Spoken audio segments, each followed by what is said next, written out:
7h20 sur Europe 1. Place à l'édito éco, Dimitri Pavlenko. Bonjour Agnès Verdier-Molinier.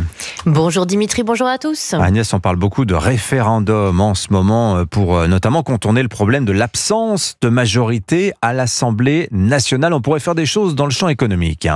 Et oui Dimitri, il semblerait bien que le chef de l'État travaille actuellement sur la question qu'il pourrait poser aux Français. Une réflexion qui pourrait aboutir avant le printemps, demain donc. Et tout le monde y va de sa petite idée. Référendum sur l'immigration pour les uns, nouvelle constituante pour les autres. Sauf que les sujets qui peuvent être soumis à référendum sont très encadrés. Au-delà des sujets d'organisation des pouvoirs publics ou de ratification de traités, seules des réformes relatives à la politique économique, sociale ou environnementale sont questionnables par référendum. Alors ça laisse quand même beaucoup de sujets potentiels sur la table. Et les Français y sont favorables. Selon un sondage Ipsos, 88% des Français approuvent l'idée d'être consultés par référendum. Et des référendums permettraient peut-être de réformer, Dimitri, là où les syndicats ou l'administration bloquent depuis des années. Par exemple, sur le sujet des pensions publiques. Demander aux Français s'ils souhaitent qu'on calcule les droits à pension dans le public comme dans le privé. Ou, autre exemple sur les retraites, s'ils sont pour payer plus de CSG pour les retraités, plus de cotisations pour les salariés ou pour reporter l'âge de départ à la retraite.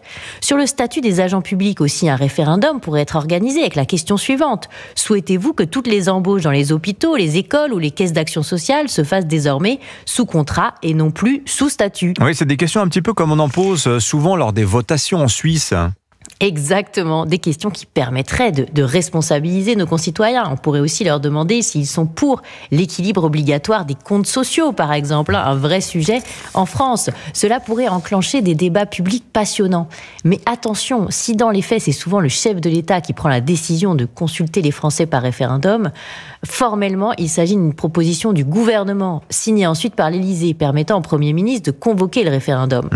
En pratique, Dimitri, cela demande donc, ce projet de référendum, d'être totalement aligné sur le sujet entre l'Élysée et Matignon. Alors en fait, c'est peut-être pas encore pour demain. Eh oui, il y a toujours ces obstacles politiques. Merci beaucoup, Signature Europe 1, Agnès Verdier-Molinier.